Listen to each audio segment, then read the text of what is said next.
was alone. I took a ride, I didn't know what I would find there. Another road where maybe I could see another kind of mind there. Ooh, and I suddenly see you. Ooh, welcome to the I'm a Busy Guy show. My name is Vince LoCascio, and I am a busy guy. I've got two really busy guys here. We're going to go with Paul and John right now, and they are American English, the Beatles tribute band. Guys, welcome to the show. Vince, pleasure. Nice to have you here. Left hand for you. All right, yes. Well, let me give you a bit of an introduction. But you've won Best Sound Like at Beatle Fest 3 years in a row. Yeah, they kicked us out. They did. They gave us you the out. boot. We can't do it anymore. They said, Well, you're too can't good. do it. Something like that. I said, you're professionals. I said, oh, okay. And they was right. Nice. And you've toured the world. Mm-hmm. Tell me a little bit about, I know you visited Liverpool, Mm-hmm. and you played, what, in the Liverpool Beatle Fest, Beatle Week? Yeah, we headlined it 3 times. Two times. 2 times. Yeah, but it's been in Liverpool 3 times at least, Yeah. All right, and they actually played in the Cavern Club. Yes. Few times. Few. Yeah, a few times. Well, let's talk a little bit about you guys then to start. First off, you're Paul McCartney, Aaron Michaels. Nice to have you here. Eric Michaels is correct, yes, and I do Paul, and because him and John are my favorites. Yeah. Okay, then I guess we're talking to John Lennon right here. Yeah, Frank Jack Lemmon. Canino. How are you? I'm good. Welcome to the show. Give a little credit to the other guys that are here. They couldn't be here tonight, but playing the part of George Harrison is Danny Levitt. Mm-hmm. Tell me a little bit about him. Well, I know he plays not just the guitar, but the... there he is. He's the quiet one. Yeah, That's why he's not here. He's very quiet. He's not talking. He's the quiet one. No, he's a top-notch guitarist, great singer, Yeah. excellent guy. Plays sitar, well-rounded musician. We're happy to have him. Yeah, great. He's not as funny as Ringo. No. Yeah. Ringo, he's pretty funny. Well, it's not like I'm introducing you guys to the world because, I mean, all the, especially in the Chicagoland area, all the festivals that you play, your calendar is full, making you busy guys. And where are people going to find out about your calendar and stuff? American English? Yeah, AmericanEnglish.com. All right, then how about Ringo? Ringo, he's the funny one, yeah.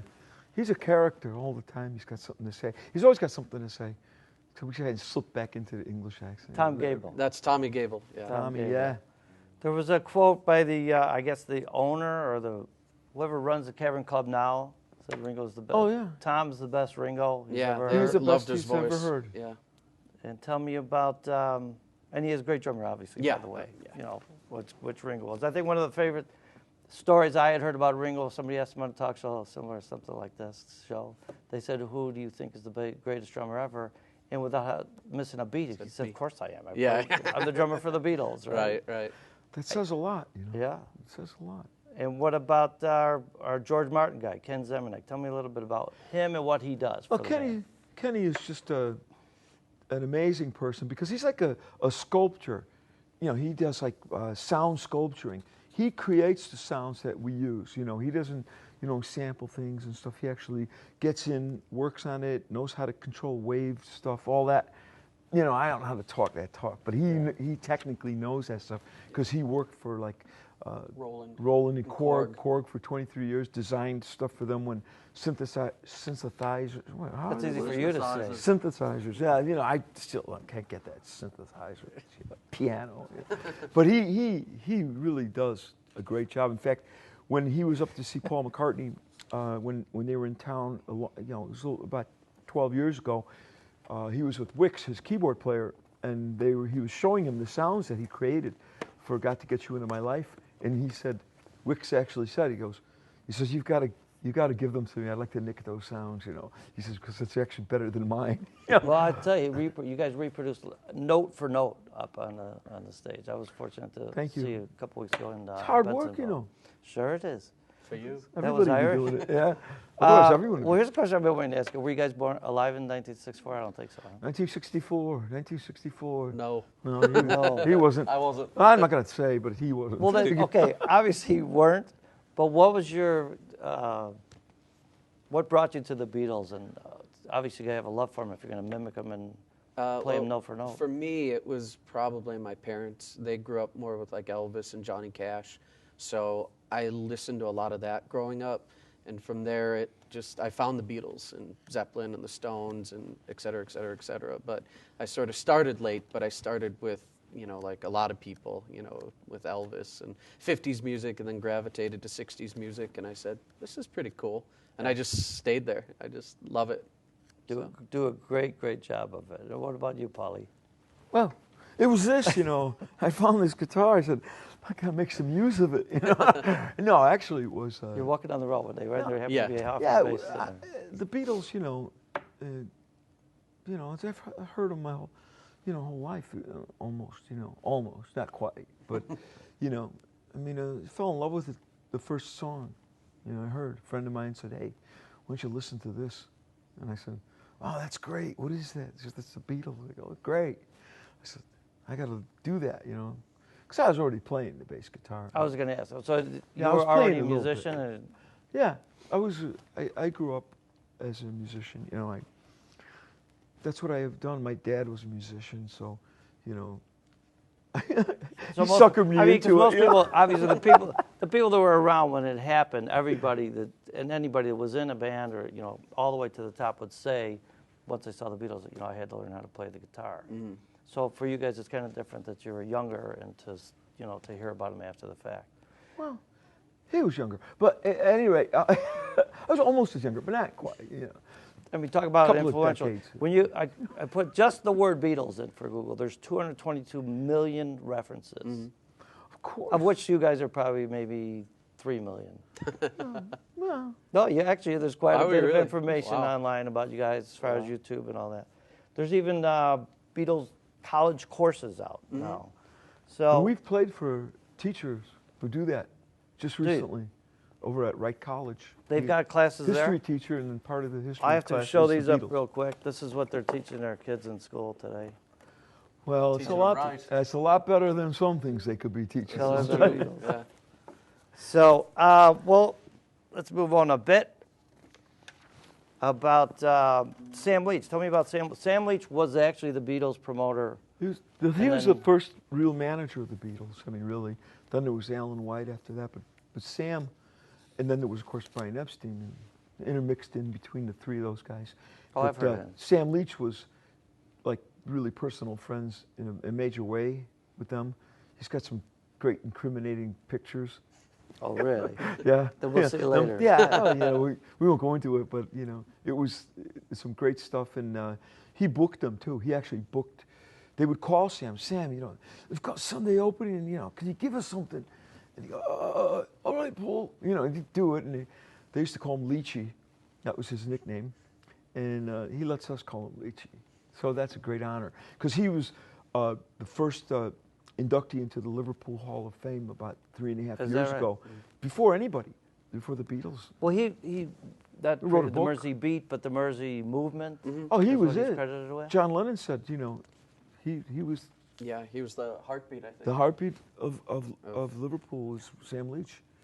And he's also an author of a book, The Birth of the Beatles. Yeah, Birth of the Beatles, and he did well with it, and he continues to do well. Well, I with should be fair and tell the people that he is your manager or it. promoter at one time. He's gotten us gigs like all over the world, like from Japan to Puerto Rico, and he's He's an ambassador for us. Yeah, most and he would definitely. come in town. He got us in England.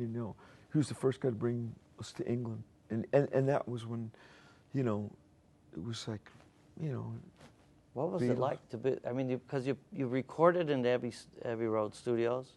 Yeah, Sam had everything to do with that as well, because, we were playing gigs for Sam in England, places like Grosvenor's Ballroom. I mean that's like, kids come in, they slide in with their box lunches, and grandpa's there, and it's like it's like a one of these places that you'd go to. Hotty toddy. Yeah, no, it was just like a hall, little hall. And the Beatles actually played there many, many, many times, even as the Silver Beatles. And there's a piano there that's got, played by Paul McCartney of the Beatles, and you can't open it up or anything. And that's where I first met Pete Best, He was in the back room being naughty, you know, and Pete. you know, he showed some film and stuff, and then we played, and then we played at the Floral Pavilion, you know, big performing arts center there, and then you know he got us all these gigs that no other Beatle groups played. You know, we were playing all these gigs that they didn't play, Very that all historic. the other bands didn't play, and that's where I met Bill Heckel from the Cavern, and he puts on this big, you know, monstrous Beatles week, you know, every year, and then he dragged me out of dragged me out of the Cavern at the end of the night, and we went and had a pint, and he says, you know, I've got something for you to consider. I want to have you next year, you know, for sure. I want you to headline. I want you to do that, but I want you to do this. I want you to play like.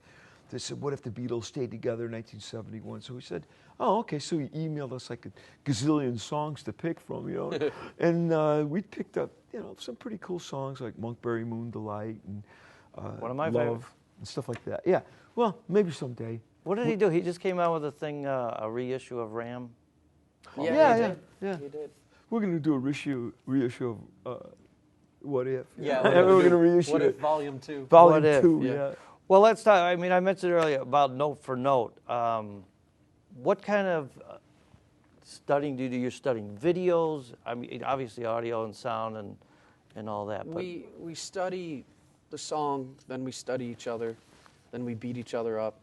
It's hence a the name process. of the Beatles. It's a process. Pretty much. It really is. It's you know, note for note, every harmony. If somebody's not getting it, we make sure they get it. It's pretty strict. It's Yeah. real. But Yeah, every, it's like intense. and classical the way music. you're standing, the little mimics and the mannerisms and all that. Well, it is. It's like classical music to us. You know, we treat it like Mozart or whatever. Because if you go to a concert to see, like, you know, Bach or Beethoven, you know, you say, okay, oh no, what are they doing? You know, that's not the song. You know, you Right. got to. There's no room for improvisation. No, these people are Beatle maniacs. Yeah. Well, You you know, are. they know. You're. I mean, you're playing on sacred ground, so people, That's right. you know, are going to get up there. You're, Oh, and they'll hammer us You if got we to don't give. do. Yeah. If we don't do it just right, somebody will come up to the They table will hear and go, about it. You know, wrong guitar, wrong lick, wrong word. Yeah. Yeah. Yeah, you messed up your lyrics again. You did, Paul. And what do you tell them? So we're getting old. Well, we say they're sorry, skeleton. and at least it's live. You know. No, you guys, Yeah, you that's guys the are one the thing. best. Yeah. And you are left-handed. Yes, Did it's you true. switch? I mean, I guess you're going to be lefty. Kind of came in for something handy. Well, it just, you know, I mean, when you see, there's no other tribute bands besides you guys. But if you happen to see somebody that's right-handed, it's just not the same. But so you play Oh, that left-handed could- I don't really want to makes it mention names, authentic. but, you know. really makes it authentic. What about wardrobes now? Oh, The costumes and stuff. You got special The people that do this endless for you. costumes. We do. That's a process too, as with everything. You know, just when we learn a song, we think we have it learned, and then we have to relearn it. Same with the suits. Just when we Yeah. think we've got the suits, new pictures come out, and then it's like, oh, we got to have our suits redone. So it's always a process. more pixels, and then we see, oh, look what's Well, I under haven't there. seen. Yeah. I haven't seen it anywhere unless you got them, but on the website, the sharkskin ones. You know the sharkskin with the wear those. collarless. Yeah, yeah. We have those, We yeah. wear those Those are sometimes. cool. The reason I'm showing these pictures. Well, we 'cause have the there's- sharkskin ones with the With the black collars velvet too, collar. from A Hard Day's Night. Okay. Those- Much classier. You know. and Beetle Doesn't make boots. my head And look Beetle so boots. big. Beetle boots. Beetle boots. Beatles boots. And then instruments. Where as far as the fact that you're officially endorsed by Hofner. Yes, I am, and it was in Bass Player magazine. Me and Sam Leach, and it was pretty awesome to have a full page. It was a few years Spread, ago. Yeah, a few years ago, but it was. They were promoting the Cavern bass at the time. Then the last minute, they changed their minds. But we had already done the photo for Bass Player with my old Cavern bass, you know, because there's one with the pickup up here for all you aficionados, you know. And there's a few of you out there. And I, every once in a while, will bring that bass out, but it's my nearest and dearest to me because Wait, I see, played I thought I in know the a little Cavern bit like about a Paul. little bit, but there's a different. There's different Hofner basses. Yes. Oh yeah, yeah. Paul played two of them, and that's the two that I play. And the one is the Cavern bass, because it's got this pickup is moved up here. That's really the only difference. Really? And then they gave him the 500. This is back here now. That's the one he did in '63. But he bought in '61 the Cavern bass from a little shop in Hamburg. And I met Mr. Hoffner, too. Is that right? Yeah, I did. The old guy. Lovely. I don't think he's around anymore, but I did meet him on Wacker Drive. We were playing on Wacker Drive in Chicago at the music convention, and it was inside the Hyatt or whatever's over there on Wacker. And then we was playing, and he came up, and I had a right-handed bass turned upside down because I didn't have enough money to buy an actual lefty. Didn't Hendrix do that and Yeah, just learn yeah. to play? Jimmy it? Yeah, did so I just took this thing off and, gave it a toss and just turned it around and made it left-handed. And he came up to me and he gave me his card and he says, call me or mail me and I'll send you a lefty one for your righty bass. They'll fit either way. And I never did because then right after that, not long, I got my first lefty bass. So Cool. And also you guys are sponsors for Gibson? Gibson / Epiphone. Oh yeah, Epiphone, Gibson yeah. Epiphone, yeah. They've been very good to us. Beatles used them a Yeah. lot, and they were the first people that got us to Japan. It was through Gibson and Epiphone. And Gretsch also. Gretsch is a... Oh, no, Gretsch. There's some Chicago connection. I mean, Ludwig drums were... That was Chicago. that was just a fluke that they left the logo on there. I mean, nowadays you're not going to get a... Had they known... No. Well, the thing is from what I was told, Ringo traded in a set of junky drums, and I think he wanted. Yeah, they were junky, and I think he wanted Premier because they were English brand and he knew them, and they had just gotten Ludwig's in, and it was American, and any American instruments. The Beatles just They wanted. loved American instruments, and even as late as the mid '60s to get a Strat when they finally got Stratocasters, it was a big deal to get the Beatles. to play them for. Well, not even just to obtain them. There was an import law. So there was an import law. So when Ringo saw the kit, the Black Oyster kit that he played forever, then I don't think he was particularly enamored with the finish, but they were American Ludwigs, and he had to have them, and he was proud to have that name on Right the on kit. Milwaukee and the Avenue. fact that it's advertised right on the bass drum. Right on the Ed Sullivan show for Can the you whole world to imagine? see. They It was could go awesome. back. Which They would have brings us charged to, to do that. to our name, American English. That's what it is. It's, Americans playing like English music, but the British, they love American music. Right. To this, day, they talk about R&B, and they just love it. Well, is it just me, but did you ever notice that when the Beatles sing, you really don't hear their accents Nope, too much, you don't. right? Very rarely. Later on, they let it slip a bit more, but when they started out, that was the law Or if for they them. say words like book, Yeah, Book. picked up, read a book.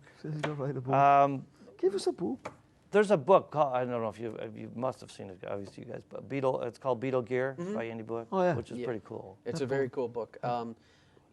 Books like that make people aware, and it keeps us on our toes, because after a fan reads that book, they're looking for this, and Yeah. so. I had to get a lefty. And Well, the market's there. I mean, because when I grow up, I'm going to have the Gretsch Country Gentleman. nice That- guitar. What's the deal with that big padding on the back? In the back of the guitar, there's like That's a big, from stuff for like comfort? buttons and things. Actually, you know what it is? It's funny. It's hiding a big hole because they put all the electronics in the back, You're serious. and it's very Of crude. course you're serious. So it's a cushion just to cover the access hole. It's an access panel. Yeah. Pretty cool. No, I didn't know that in my own self. Then there's I don't want to stay in the instruments too long, but there's That's great. There's a That's company brilliant. that's making, because the guitar was brown, but so many people had seen it on black and white TV. I mean, this was in that book, that they made it now. They make it now with a black finish. They do. A copy of it, or They whatever do. you want to call it. We have a brown one. Yeah, the good stuff. Well, now back to American English. Enough about those four lads. The from monkeys. Yeah, we love Yeah, it. Oh, I got to tell this story. Working with a younger person, I said, "Do you know who the Beatles are?" And she said, "Is that the band that sings Hey Hey with the Monkeys?" And I said, "No, that would be the Monkeys." Anyways, there's a generational gap, but which is minimal. But let's talk about the shows that you do. You started off the early show, of that Sullivan show. I mean, people obviously know the song, but what can you guys tell me about it? Well, it's we try to invoke the first Ed Sullivan appearance, look-wise, sound-wise, a lot of energy. We get the crowd to scream, a lot of right. girls screaming, which is Yeah, pretty they cool. And then we go from there into Sgt. Pepper. you know, and Sgt. Pepper's more of listening music, but we try to keep it There's entertaining. Yeah, You there's know? some up stuff. There's, in there, you know, there's still some up stuff. We mix it up We, with- we try to keep it up. You know, we try to keep it where people. But it's hard because you got, I Yeah. mean, The Hey Strawberry Judes and the- Fields stuff. right, That's really, right, that's deep stuff, you know. Right. So you But we gotta definitely play it. try to start out with the excitement, the black suits, sometimes the silver suits, and the set list is never the same. We know so many songs, but we try to keep it fresh and do a lot of It's Cool. You haven't so done cool. albums.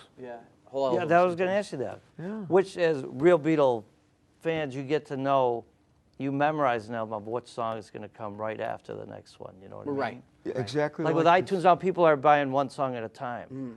But it's like an opera, right? Rubber Soul's like an opera. You know what song That's the right. note's You going to can't come just right pick after. 2 songs off of it. You have to. Should Y- be presented as. Tough question, but do you have a favorite song? Do you have a favorite album? I don't. I do. Oh, he does.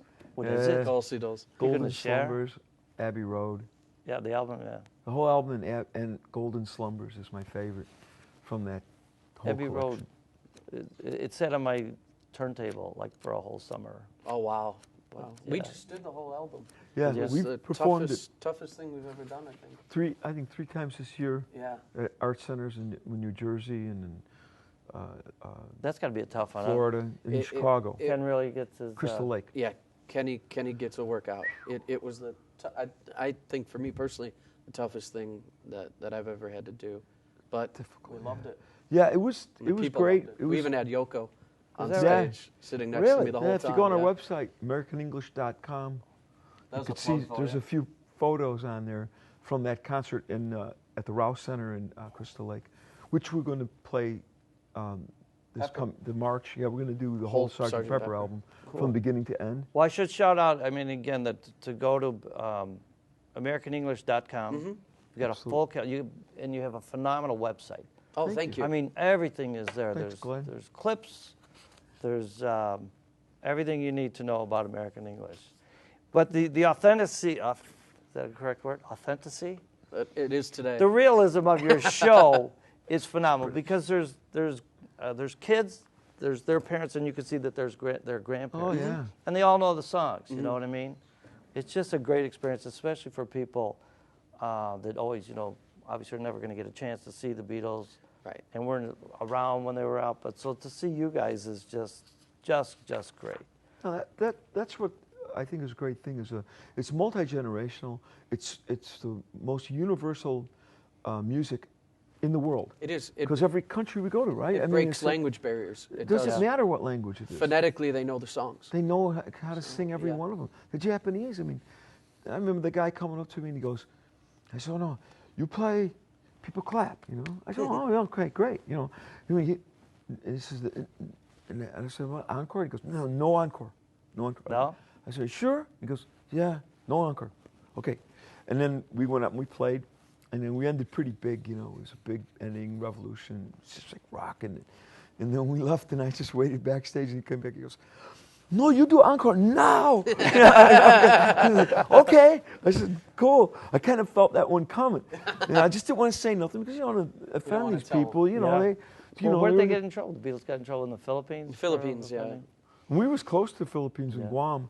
That was pretty close. Yeah. They're That was- here. They probably said they're here again. Yeah. Yeah, they're Well, I getting know close. in Japan, some people that weren't, they think you're the Beatles, or I mean the younger kids or whatever. Oh, they just have fun with it. It's a great deal. And we have a CD out now, don't we? Oh, yeah. Oh, That was a plug yeah. for you. You do. We It's- do. It's pretty interesting. It's called Rubber Revolver, and What it's reason? Tell them. songs off Rubber Soul and Revolver, hence the name Rubber Revolver. Recorded at a art center. Art Center in Elgin, a performing arts center.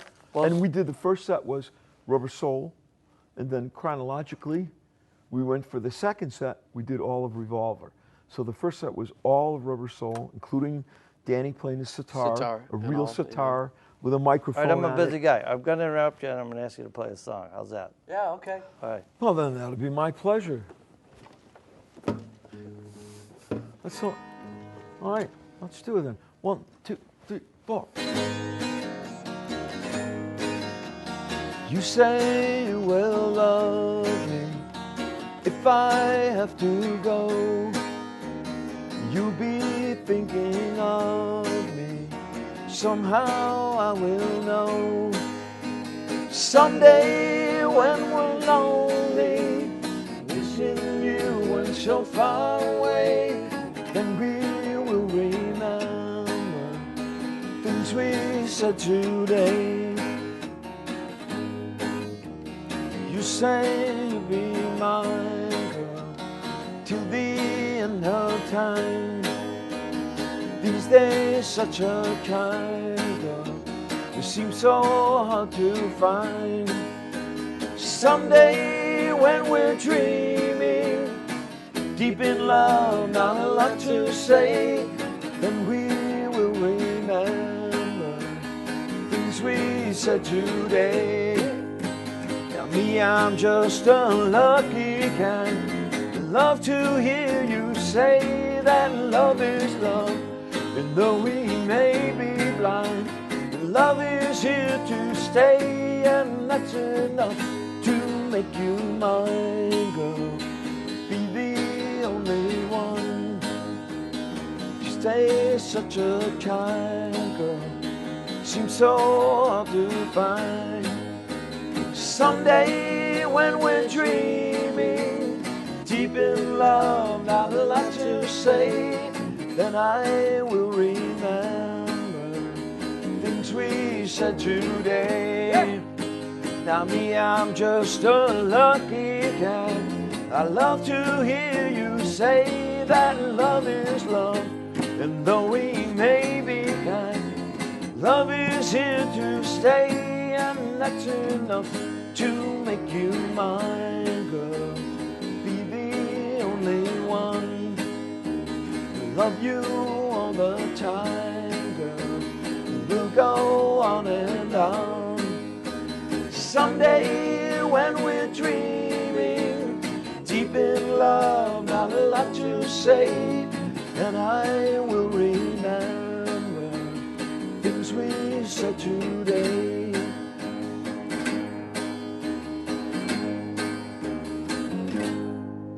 Bravo. Well, thank you very much. Another one?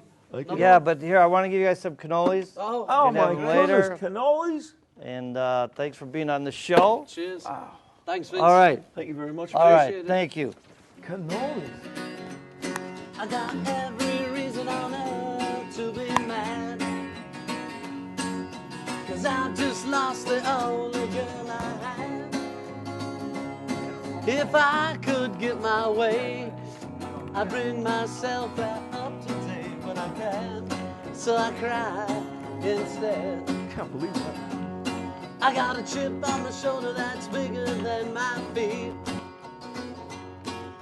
and I can't talk to people that I meet.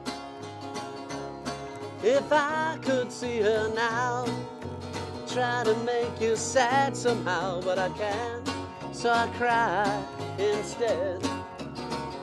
Don't wanna cry when there's people there, I get shy when they start to stare. Gonna hide myself away, hey.